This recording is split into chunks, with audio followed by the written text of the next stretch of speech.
Before you download another Notes app or sign up for another subscription, there's a good chance you already have what you need. I know, it sounds too good to be true. But today, we're talking about Google Keep. It's the Notes app that's been sitting inside of your Google account this entire time. Hey, it's Caitlin and welcome back to GBRLIFE Reviews, where I test the tools, platforms, and systems so you don't waste your time, your money, or your energy, just mine. Now, let's keep this review party going by getting right into it, right after my quick intro while you like and subscribe, or just skip ahead using the chapters. Welcome to GBRLIFE. We'll talk big love, everything in the mix. So bring your boy, Joe Bright, you're home now, babe. This is GBRLIFE. Ooh, this is GBRLIFE. So what is Google Keep? It's Google's built-in note-taking app. So basically, if you already have a Google account, you have access to it. There's no new login, there's no setup process, there's not even any extra cost. It's part of Google's ecosystem that most people are already using every single day. And here's why it makes sense to, just go use it. Because a lot of people jump straight to downloading a new Notes app without asking a simple question. Do I actually need something else? But if you already use Google itself, like searching, Gmail, Google Calendar, Google Docs, then Google Keep fits right into that flow. Your notes sync automatically. They're available on your phone, your tablet, and your computer. There's nothing extra to manage. So let's take a look at it so you can see exactly what I'm talking about. Here we are inside of not Google Keep, but Google itself. And you notice I Googled Google Keep. But the reason I did that is because it's one of the fastest ways if you're already logged into Google in some capacity to just go ahead and, go into Google Keep by saying, hey, I want to go to this. I find that that's one of the best ways to do things in general. You just Google it and Google comes up with all of their different things that they have. Another method I will show you in just a moment, but I want you to see you can do that. Press Google Keep. It tells you how. Online notes, digital, phone, all that fun stuff, but you can use any of this stuff and look at it yourself in that way, or just go straight to it and see that it is basically your fun place. Here, you can do dark theme. Got it. And this is where your notes are going to appear.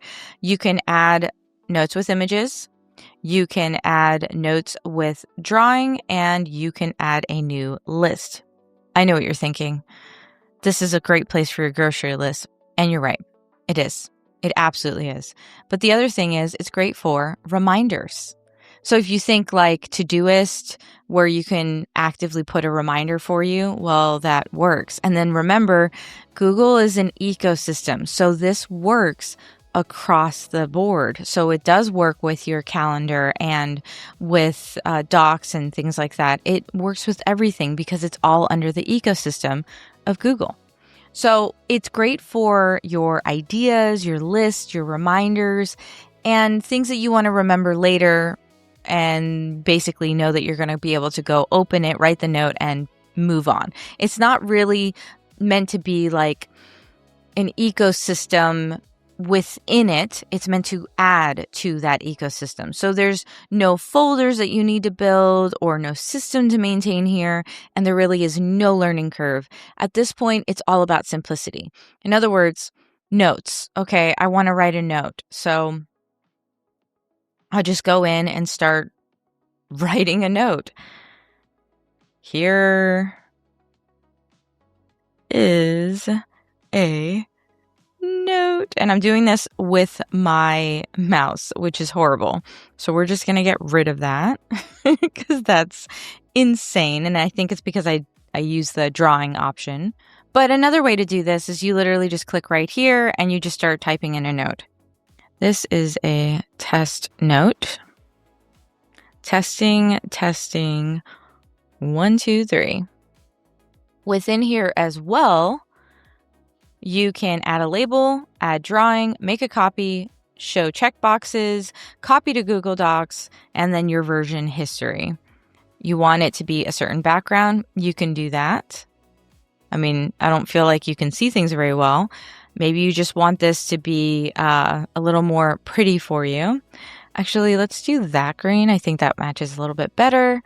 Unless, is there another one? Yeah, we'll go with this, that one, and then with that green, and I think it works pretty well.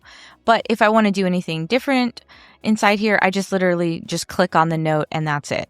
You can also pin the note if you want it to stay at the top of the page. The other thing you can do is format it. You have your headings, you've got your different fonts. You can bold, you can italic, you can underline. So if I want it bold and italic and underline all at the same time, you can do that. Or you can remove all of that as it is. There you go, right back to normal.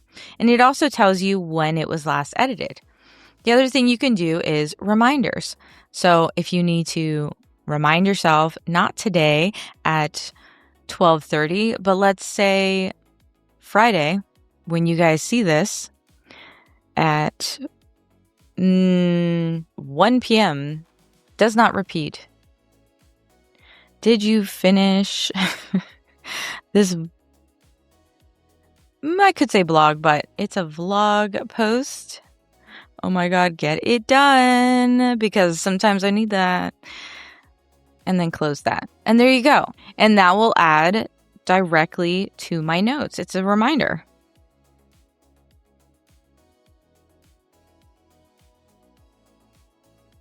And another thing you can do here is, say you want to add this note over to Google Docs. Maybe that's something you use all the time. You can literally just press on the 3 dots over here and press copy to Google Docs. And then you open the doc and ta-da, you now have a Google Doc created just for you to continue to use that. And again, you can use the pin and you're good. You've got a pin to the top. You know what? I need it to be pretty. Why is it not pretty? No, that's not gonna, okay, this one could work. This one could work. Let's see. Okay, I accept the situation. Anyways, you can also create labels. You can archive.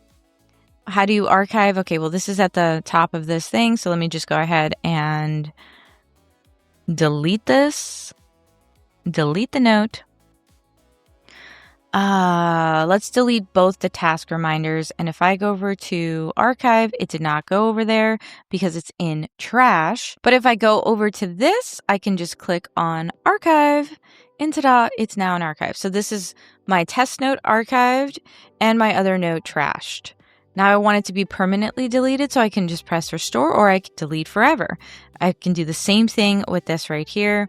I can decide, you know what, I no longer need this. It's now in the trash, and delete forever. But remember, you can also add images here. Like I just took this from my computer and added an image. You can add a title, add a note to that. You just add it with this right here. You can also add a note with the drawing, which is what you saw in the very beginning. And then you have your list. So this can turn into, you know, your daily to-do list right here. Or this can turn into your grocery list.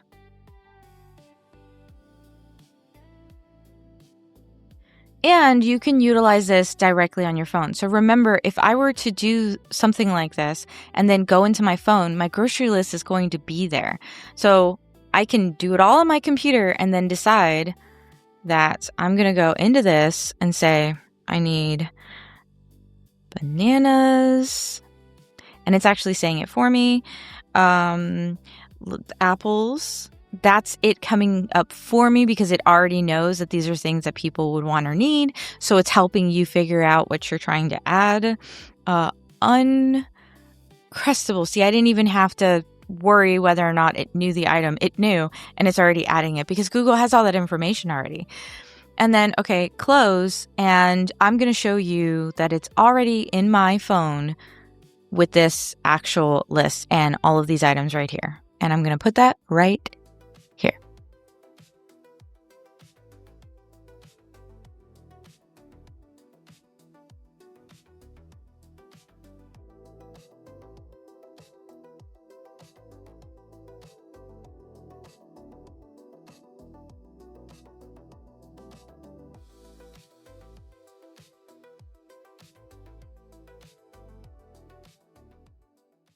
Okay, now that you saw all that awesomeness, I want to also add in the things I don't like, things that don't really, make this amazing. And it's really just one big thing.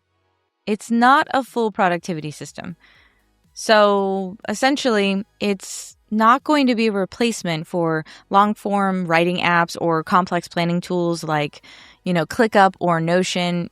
This is for the most basic of basic note-taking that there is. Now, of course, because it's under your ecosystem of Google, you do have access to go to some of your other tools and you can push this over. So it has an ecosystem, but the tool itself just isn't going to replace something like that if that's how you're doing your day-to-day.